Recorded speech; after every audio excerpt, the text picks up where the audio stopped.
Peace, everybody. Welcome to MECCAcon. This is yet another installment of our live interviews. Today, we are grateful to have the exec producer, Rodney Barnes, with us.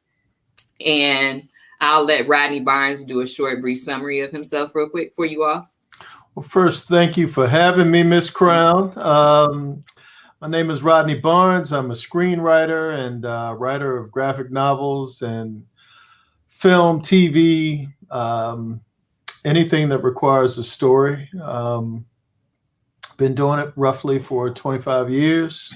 Comics only about 4 or 5 years, but the other stuff a little bit longer. So that's me. Okay. So before we even talk about anything else, what made you get into comics? Because I definitely want to focus on the comics aspects just as heavily as we focus on your film work and television work. So what made you decide to get into comics? I have loved comic books my entire life. When I was a kid, like 4 or 5 years old, my mother was a school teacher. And she would take me to the public library when she would do her lesson plans. And under the toy area where they put the kids, like in a pen, there was a box. And in that box were comic books. And this was like the 70s. So it was a bunch of Neil Adams books and Avengers and stuff that's probably would have been worth a whole lot of money had I had stolen them like I wanted to. I tried to steal a couple of them, but my mother caught me. But I fell in love with comic books. I was never really a Cat in the Hat, Curious George kid. I was more of Superman, Batman, the Avengers, that type of thing. And I actually credit comic books for kind of like an early bridge to storytelling beyond like my career in television and film. I credit to comic books more than anything else because it was a bridge to movements and panels and storytelling in a different kind of way. And what was your first comic job per se? Oh man. Well, Falcon for Marvel was my first job ever writing comics. It was tough because I didn't know, I was trying to write it like a TV show. I had an agenda of, wanting to just do a good job. And I think the first 3 issues were really, really rough for me. I sort of found my legs around the 4th issue, and I always credit the 4th issue as being my first issue because the first 3 you could see the amateurism shining through. But everybody's got to grow from somewhere, and hopefully the work that I'm doing now is, more synonymous with someone who is getting better at a thing. When was that you first got hired for Falcon? 2016, 2017, something like that. Okay. But you started enjoying it around the fourth issue? Yeah, I felt like the 4th issue, I knew the story that I wanted to tell. A lot of the mistakes that I made in the first 3, Twitter told me before anybody else, before any other editor told me, because Twitter will tell you exactly how they feel. But quite frankly, it was a great thing because I had no reference point. Like when you write a TV show, there's a process that you have to go through. Same thing with film.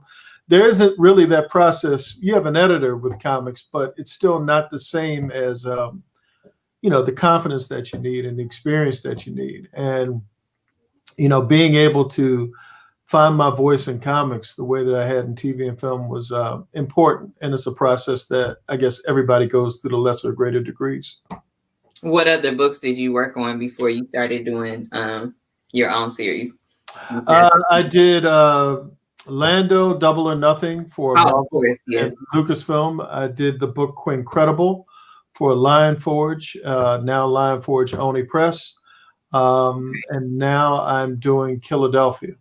I also did a short story in Marvel Secret Wars, Birth of a Patriot, introducing the character of the Patriot, the 3rd iteration, because as people know, and they will tell me, there was more Patriots before that Patriot, but that was the job I was given. So that short story. And then now Philadelphia.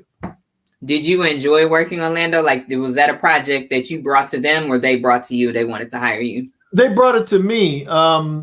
It was better because I had gone through my bumps and bruises with Falcon, so I sort of knew what to expect. It's like the Star Wars crowd is even more passionate sometimes than the superhero crowd. And when you combine the superhero crowd and the Star Wars crowd together, it's like it's a lot. And so, but I was more up to the task for Lando than I think I was for Falcon. And with each book, it gets better and better and better, and I'm more and more comfortable. Yeah, the Star Wars, they're definitely passionate, to say the least. Like, oh yeah. Just like Trekkies, like they're just as passionate, if not even more passionate. So what made you decide to create Philadelphia? First of all, tell the audience, for the people that don't know about Philadelphia, what Philadelphia is about, when you started it and all of that.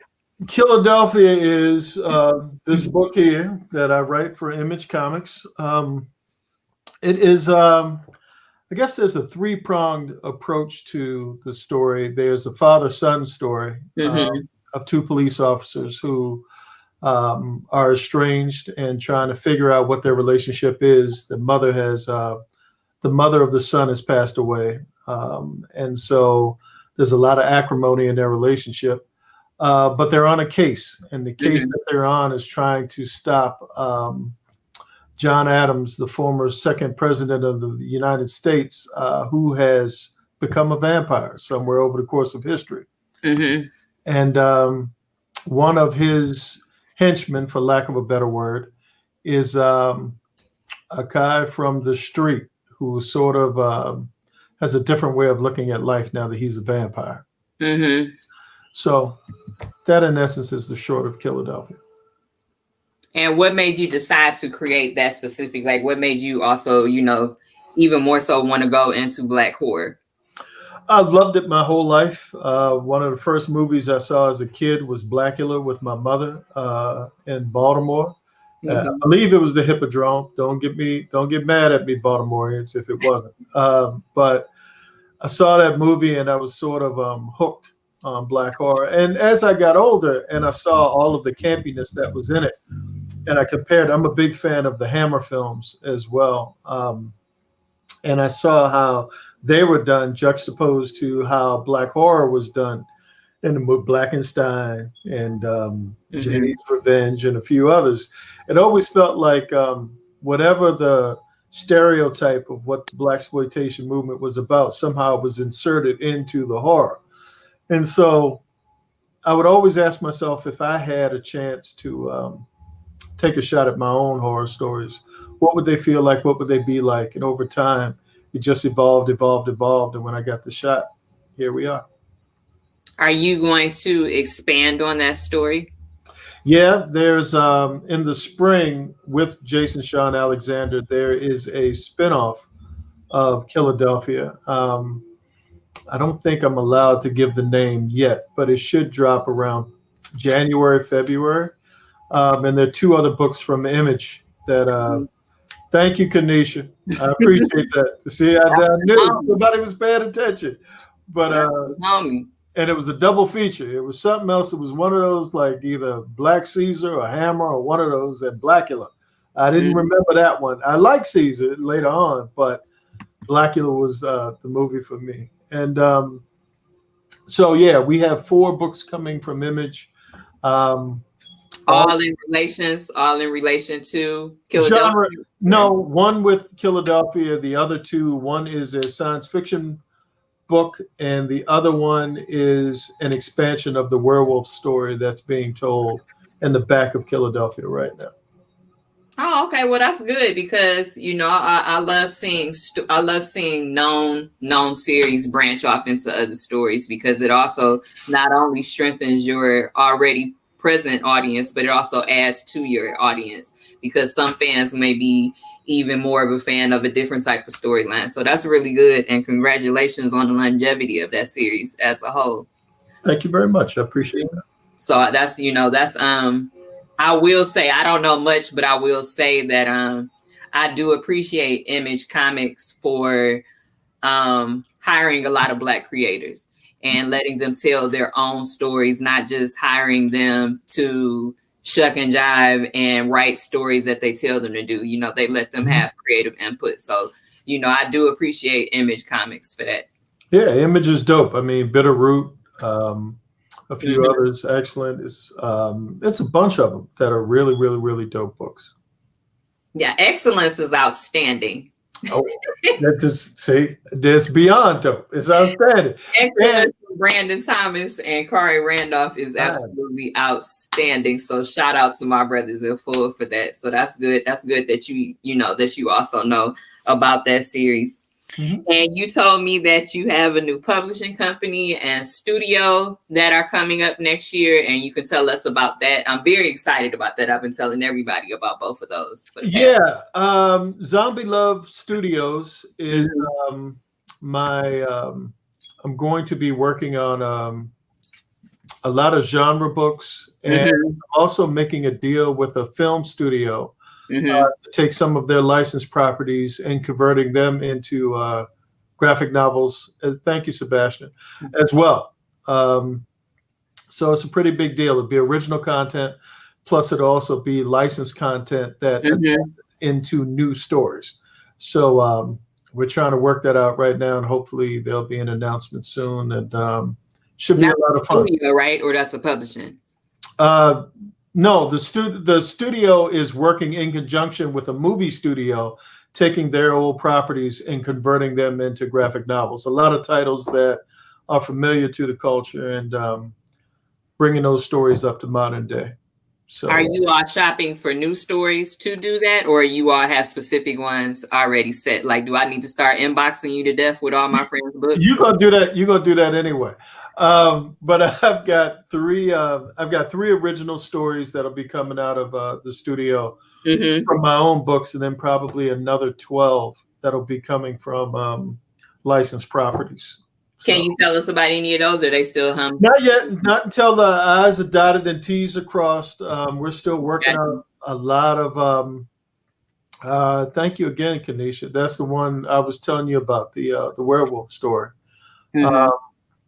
But yeah, it's roughly about 12 books altogether, and they publish quarterly. So we'll see. Working all that out, the diamond, the different distribution outlets, a lot of different things. Oh, as far as even that, as far as the work you're doing and distributing and working with other companies, I guess that's a good segue to talk about HBO. So you have a multi-deal with HBO that just happened, or they just announced, excuse me, they just recently announced. So congratulations to that. Thank you very much. Yeah, it's a 2-year overall deal for virtually writing, producing, and I may direct a couple of things as well. Oh, okay. So how long is that deal, or is just a numbered deal, like a certain number of projects? 2 years. 2 years. Primarily, I'm doing the Lakers show right now.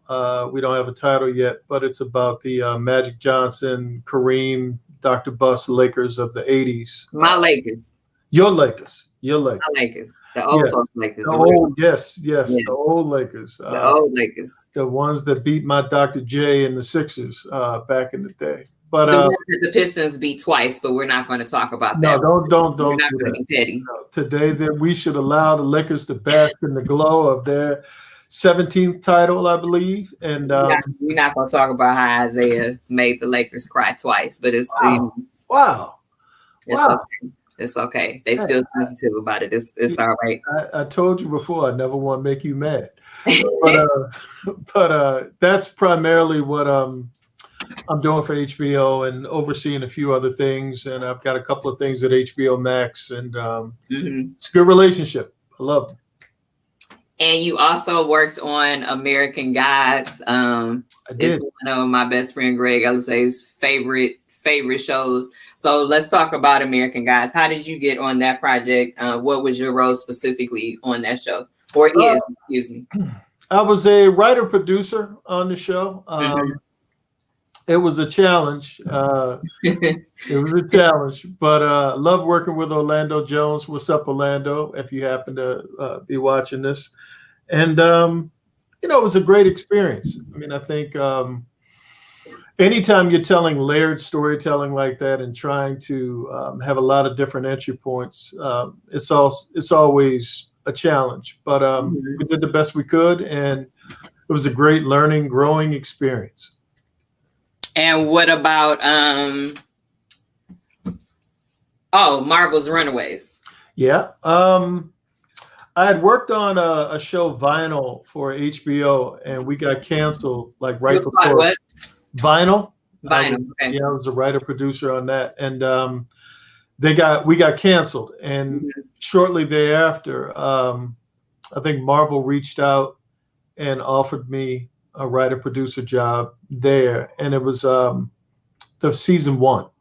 It was season 1, and it was cool. That was actually the bridge to where I got into comics, where they liked what I did, and I made it clear that I wanted to write comics. And Marvel Television reached out to Marvel Publishing and was like, "Hey, we've got this guy, and we like what he does, and maybe you will too." And that's how I got my first gig. Is that show still on air? Because I've never watched it. All my friends watch it, but I don't. I don't think so. I think after season 3, I think season 3 was the last of Runaways. And then we could talk about, I know I'm going down the list, but I mean, you worked on every single show and movie, so it's not my fault, it's yours. It's all right. Everybody Hates Chris. Still one of my favorite shows. Still one of my favorite shows. Let's talk about Everybody Hates Chris. How did you get on that show? What was it like as an experience of that show? Because that's a very culturally heavy show. Yeah. Your culture. I was working on My Wife and Kids, and I think we got canceled on a Monday or a Tuesday. And by that Wednesday, my agent called and said, Chris Rock's got this show, Everybody Hates Chris. Would you mind going in and interviewing for it? And I went in, I interviewed, I got it. And I learned that if you've watched the show, it's a lot of voiceover with Chris. And so I wrote a lot of that and produced it. And I had never done this before in life. So over the course of time in recording Chris, we became friends. And it was kind of cool. It was tough because, I think the first 10 years of my career, I didn't have a lot of confidence. It was, I always had a fear that it was going to go away at some point. The show? No, me in Hollywood and being a writer. It was a lot of the Maryland that I brought with me to Hollywood. Kind of stuck around. A lot of the insecurity as a writer, a lot of the fear. And, it took a good decade for me to sort of get past that. And still, I'm not saying I'm completely past it at this point. But Chris was an assistant. It assisted me with that because it was so much work, and the show was well received, and I learned a lot. And so there you go. Always a big high five to Chris Rock.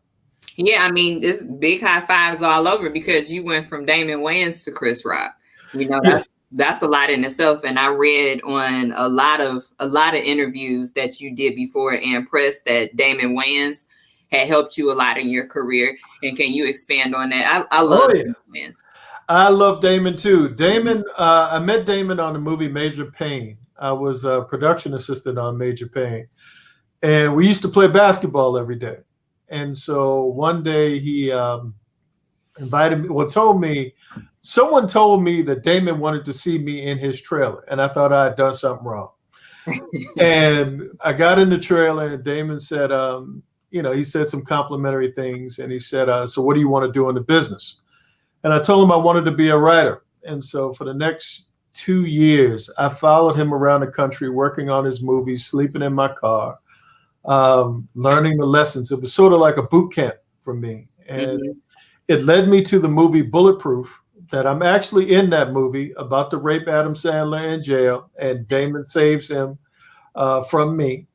And he punched me in the stomach just because that's what Damon does. And he told me that if I wanted to take writing seriously, that I was commuting from Maryland to California because I was afraid to move to California because I didn't know if I would have a job, And so he said, you got to cut that out. If you want to make it, writers in California live in California.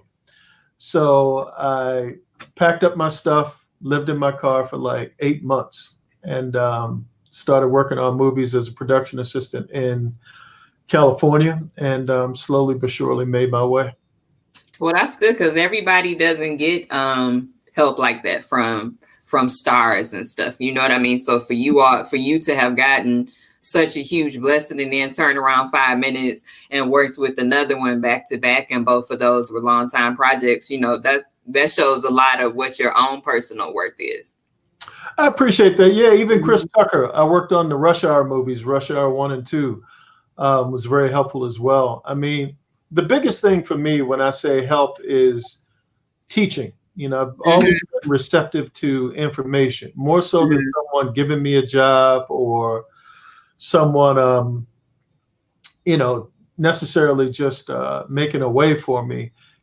The information that I've gotten over the years has been so invaluable. I mean, I can't put a price tag on it, but it taught me, a lot of people taught me a lot of different things. Yeah, you worked on every single show film with somebody black in. I'm sitting here like I thought I studied you thoroughly. I'm like, you did what? With who? With when? I mean, my goodness. It's a lot of stuff. We're gonna talk about. Well, here's one. I don't know if you saw this one, but Master P. I worked on. I got the hookup. I'm in that movie too. I Find the Money. Sure, I know that movie by heart. What are you talking about? I Find the Money, and Master P. actually is one of the hardest working men I've ever been around in my life. That brother, he taught me a lot just about what it takes to be at a certain level, just psychologically in the entertainment business. One of the hardest things I think sometimes is emotional endurance. And it was something that I had to cultivate. I didn't come to the business with. And it's just being able to work hard consistently. It's like when you see a player like LeBron in basketball, and people ask, how can he be so good, you know, at this stage in his career? How much work he puts into his body, how much work he puts into the game, how much focus you have to have. Yeah. They didn't teach me that in school. You know, no one told me that along the way. I thought you just wrote. I thought you sat by the ocean and wrote stories and it was going to be fun every single day. And there's so many ups and downs, so many different hats you have to wear, so many skills that I'm still trying to cultivate at this point. So high five to everybody that's taught me things good, what to do and what not to do. I appreciate it all. And speaking of the 987 shows that you have worked on, produced, and everything else, let's talk about the Boondocks, because I'll get fired if I don't talk about the Boondocks. It's all right. You can do that.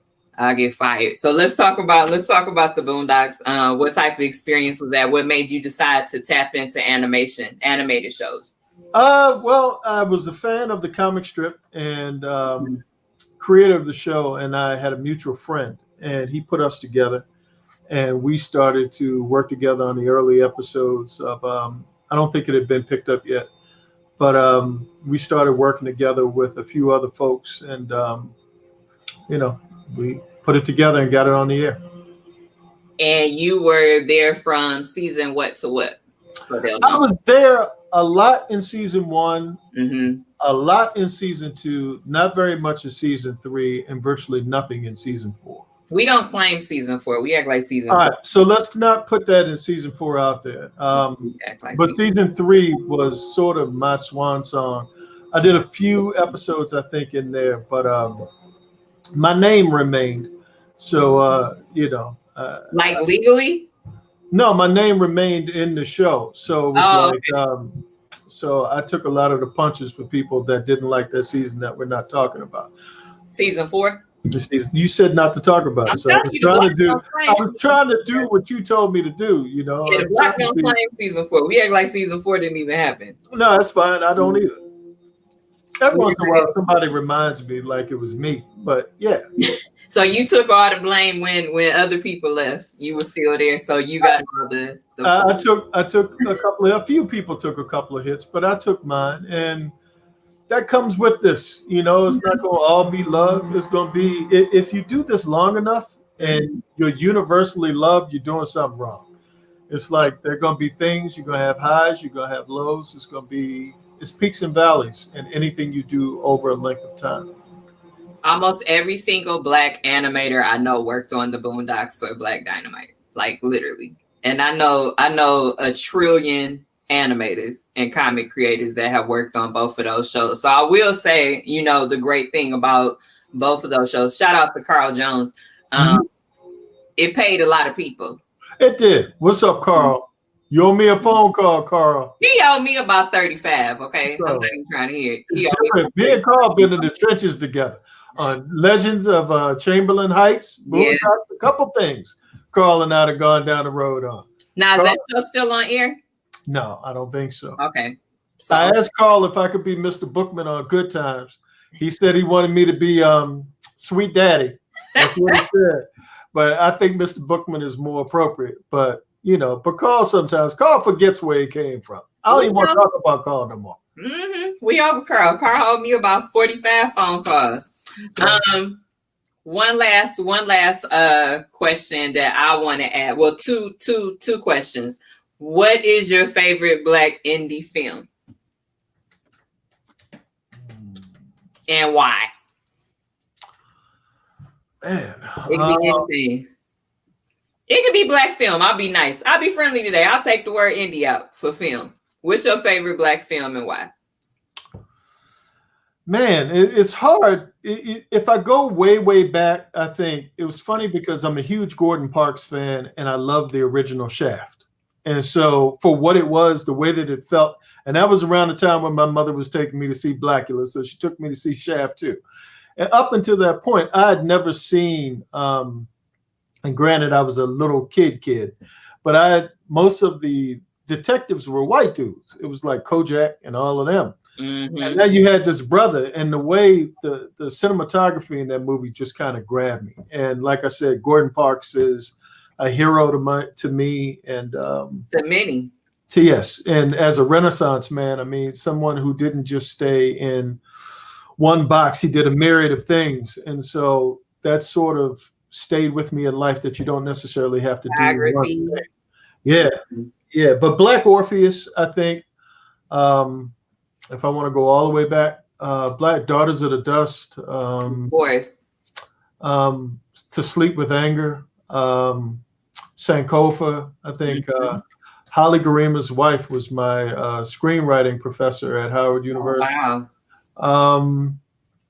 A lot of those movies, a lot of those. It's too many. Spike's early movies, certainly. I remember Spike Lee was signing books with Ralph Wiley, Crown Bookstore, and I think it was in Crofton, Maryland. I'm not sure. And I left work, told him I was going to lunch, almost got fired, went to buy a book, and stood next to Spike Lee for 3 hours. And he was gracious enough, as he was talking to other people in line, he was talking to me about film and how it was doable. And I think for me, guys like him and Robert Townsend and so many others, during that period of time, it just made it seem like it was possible, like you could do this if you just worked hard enough, because it was people who looked like me, sounded like me.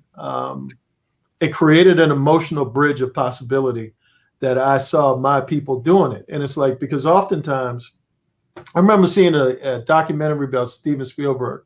And he said when he was 7 or 8 years old, his mother bought him a camera and he was in his backyard making movies. I was like, I can't relate to that story. I don't have that story to tell.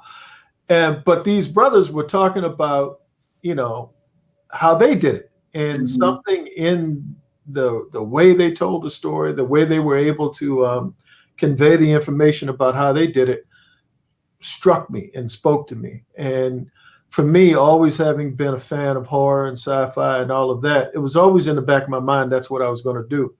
And if I ever got the opportunity to come here and do this. So it just took a while. And then I had a moment on, I worked on the movie The Green Mile with Michael Clark Duncan.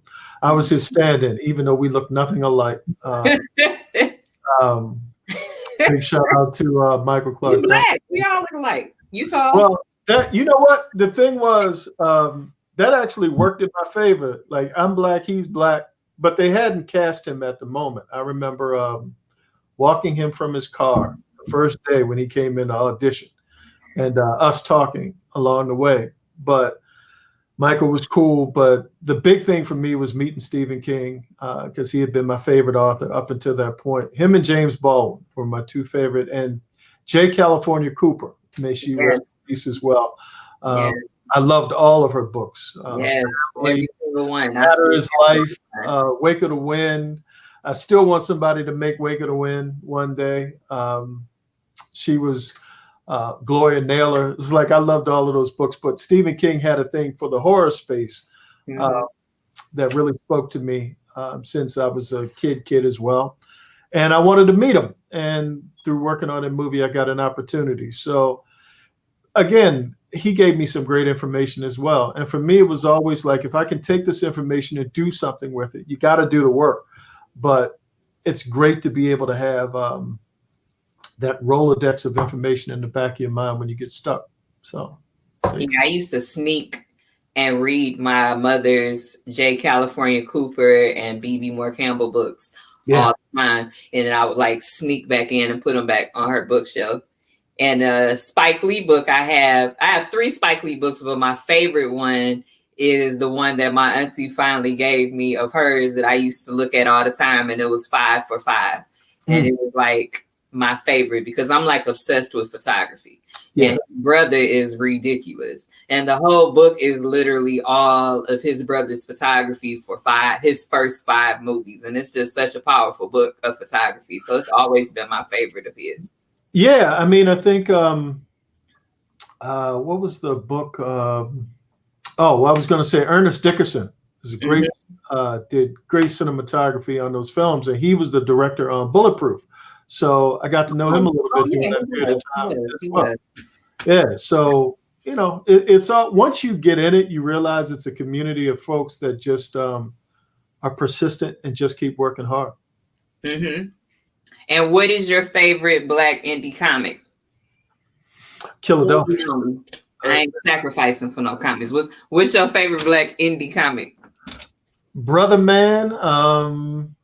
If I want to go all the way back, Dawood on Your Belly and Guy Sims brothers. Yes, that was the big. I remember buying it one time, and it was like, man, this looks good. That I'd say that was my favorite because it was the first. But there's so many in between. The first.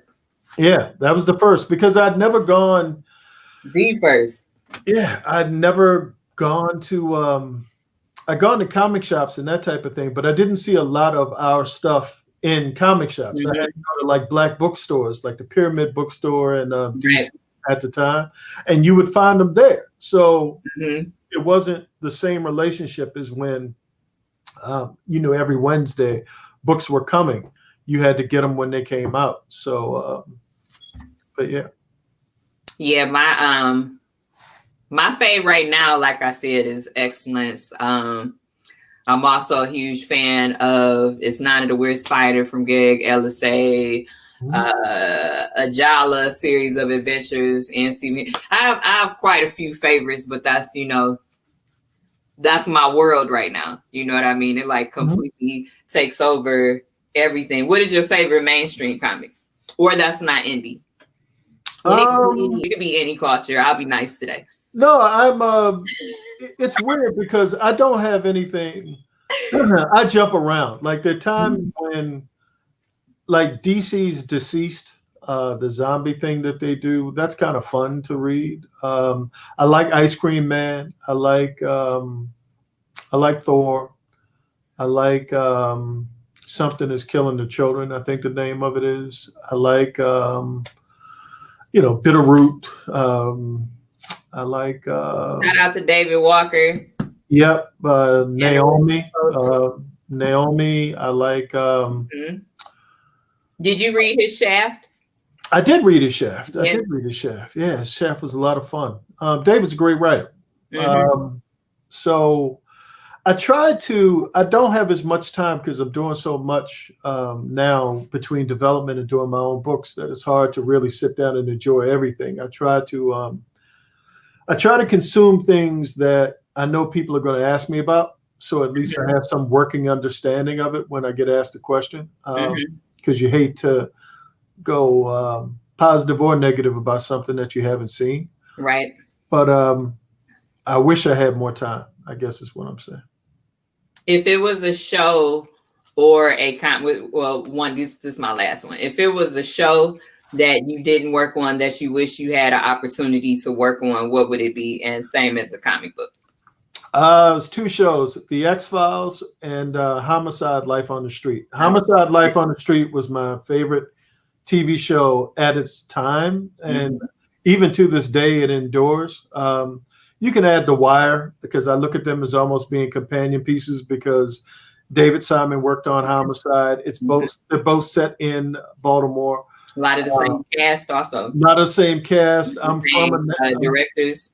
Yeah, I'm from Annapolis. So, I lived in Baltimore, went to high school in Baltimore for a year. And so I have a connection to Homicide and The Wire. But The X-Files, as far as genre, I think X-Files season 3 is one of that, and Kolchak the Night Stalker, my 2 favorite genre TV shows of their time.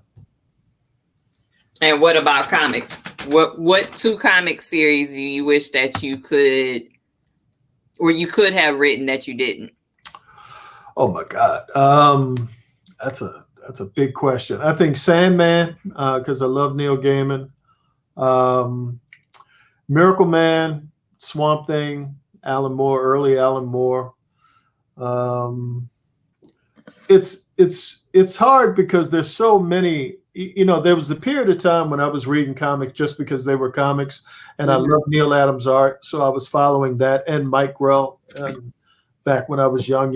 And then there was this period where comic books became like literature, when it was Frank Miller was doing Daredevil and Dark Knight Returns, and Alan Moore was doing the stuff that he was doing, and it became less about the art and more about the reading experience for me. So, it's a tough one to say because there's so many different ones. And as an admirer of other writers' work, I would just look at it and say, how do you do this? I hope that one day I would be able to stand amongst them. When you do your publishing company for comics, even though it's centered specifically on horror, are you all going to do any others, or do you specifically want to only focus on horror, which I personally think is dope? Well, I think now he's a Black horror comic creator for Crescent City Monsters. But do you have are you all going to do others besides horror? I think mystery, supernatural, and horror is where we'll start. Okay. You have a lot of folks doing. I think Milestone is going to do a great job they have their superhero niche carved out. And you have the big 2 that do superheroes as well. And there's some great books in the indies as well.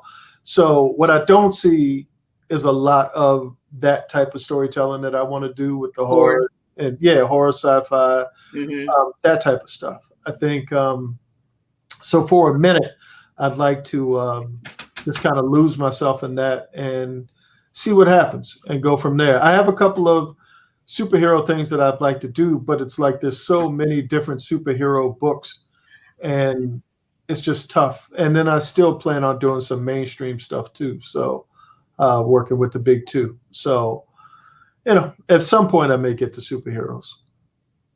I would love to see you all have some series that are centered on African spirituality, and not turn the African spirituality into the bad horror part. It could be it could be a horror comic, but not turn the African spirituality into some evilness.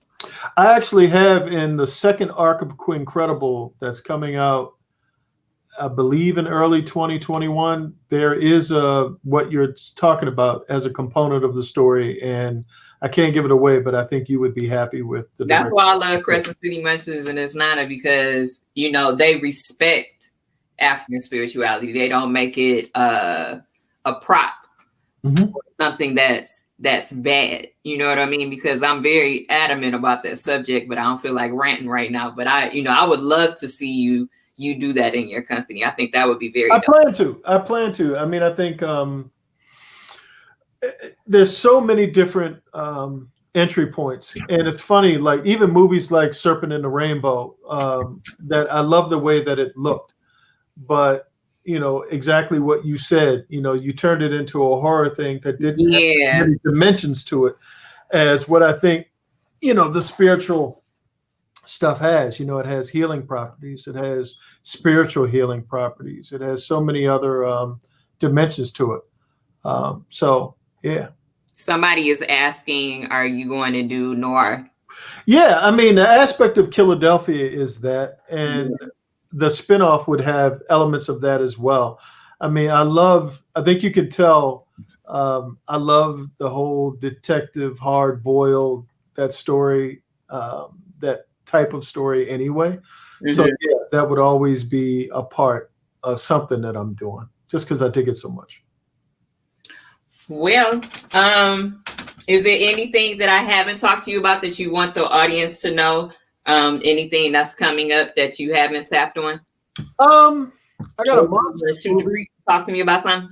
I've got a monster movie, hopefully coming next year from New Regency. Okay. And I'm doing the Tiger Woods miniseries as well. And brother, there's things that make white people uncomfortable, based on Michael Bennett's book that I'm adapting for HBO Max. And okay, I heard about that. That's what they just announced a few days ago, right? There's an animated series that I can't talk about, that we're pretty far down the line of development that I'm working on. And about 8 books over the course of the next 6 months to a year. So that you're writing yourself, you told me. That I'm writing myself. That it's like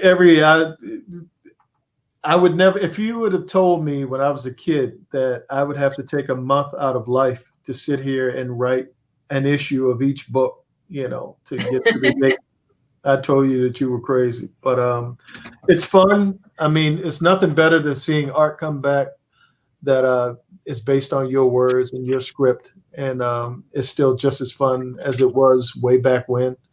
And it's a great experience. It's a great time. Yeah, I get on all my friends' nerves.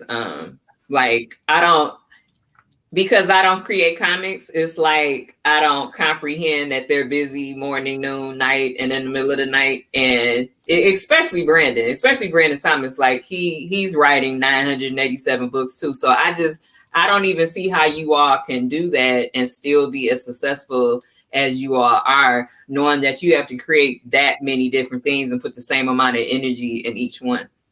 It's like a muscle. I think if you do it enough, it just comes. It's like a muse. If a muse is like having a muse is like being in a relationship. You have to cultivate your relationship with your muse, and you have to take care of it. And that requires you to sit in the chair and do the work. So there you go. Well, I think that's about it. I think I went. Done with me, Crown? You done with me, Crown? You don't want to talk to me no more? I want to talk to you, but you have to write like 6 more shows tonight. If I wasn't, you wouldn't want to talk to me. Man, I studied you, and I was like texting people like, yo, he a fucking demigod. And people like, oh, what you talking about? I was like, yo, this brother does everything and some, and then does more than that. And I had no idea. I knew you did a lot of stuff, but I didn't know that you did as much as you did. And I'm so impressed. And it's hard to impress me because I'm real funny acting. And I'm so impressed. Yeah. Well, I appreciate that. Impressed. I will appreciate that, and I will not jump on the funny acting comment. I'm gonna let you have that. I love my people, and I love to see my people succeed. So like that is what makes me happy, to see my people working and working on stuff that's beneficial, working on stuff that's going to benefit us creatively, working on stuff that's going to encourage other people to work on their stuff and be better at their stuff because they see what you're doing and how well you do it. Like that's what's inspiring to me. So thank you for all the contributions that you did for our own community, not just everybody else's, but I'm talking about mine. Thank you for all the things that you did for the Black creative community as a whole, because it's a lot. I appreciate that, but I'm walking in the steps of people who've done it for me. So, I'm glad that we had an opportunity to talk about some of the people that inspired me. Like I said, the J. California Coopers and the Baldwins and the Gloria Naylors and Julie's. Yeah, there's so many people that it was funny. I was watching Dawn of the Dead last night, the first one with Ken Foree. Yes. And I remember seeing the brother. He's like, he was so strong and tough. And I remember seeing that movie back when it first came out and how much I appreciated him, So I get what you're saying and I appreciate it. Are you all going to do any work in the LGBTQ creative aspects for the new publishing company or the new film? Yeah, I think certainly the characters within. I don't know if, I look at all of it. I try to tell a story and the people who navigate the story can come from any aspect of life. So both from the working and doing it, because it's like also the big thing that you talked about earlier about Black voices. I think it's important for us to tell our stories, and the same thing with that community, telling those stories as well, coming from the nuance and specificity that I think is necessary to get in there and doing it. We've had so many people outside of our culture tell stories about our culture that I think it's taken a long time to get some level of authenticity. And I can even say in my work, oftentimes, especially in television, there have been people on the outside of the culture that have influenced the final product and what you see and the way stories are told. And it's great to be able to be in a position where you have a little bit more control over your own destiny of the story's destiny. And I hope that continues. And yes, I hope every group gets an opportunity to have more say in the stories that not only I tell or that come from the, my umbrella of storytelling, but across the board. I think if there's ever any healing that can come from the journey that we've had, I think storytelling, being able to tell those stories properly is a big part of that. So, yeah. And normalizing it to where it's not a center focus. It's just, oh, yeah, this is a movie. This is a show, blah, blah. Yeah, he just happens to be gay. The whole thing isn't about that because we normalize and that's what we learn to respect everybody and who they are. It doesn't have to be a specific topic because when it's always now a specific topic, it feels like it's a prop. Yes. And it feels forced. And it feels like you're pandering. To accept everybody to where we don't turn it into some big ass like specific subject on everything. You know what I mean? Because if somebody is hetero, just like, oh, they hetero. It's just not a whole movie about somebody being straight. Yes, I agree. And I think what I'm saying? From the turn of the century, Birth of a Nation and movies like that, there was such an effort to create a negative portrayal of us. Like at that point all the way through, that the work that it takes to correct that, but also to set us in a place where what you said is possible. That's the work, so whether it's coming from film, TV, comic books, whatever. I remember growing up and, most of the characters that I dug were either sidekicks or they had black in front of their name to kind of like warn you that there was a black character coming. And to be able to start to see a bridge being built to, what you were just speaking to, just having characters be who characters are. That's the goal. So whether it's me doing it or other people doing it, I'll always be supportive of it. Yeah, because I got a lot of friends in those communities and, they ready to start fires out here, folks driving them crazy. And I get it. Well, I think that's the end of the interview, Black man. Thank you, Ms. Brown. Didn't I tell you? Didn't I tell you that it would go? Yes. I told you that. I definitely appreciate you.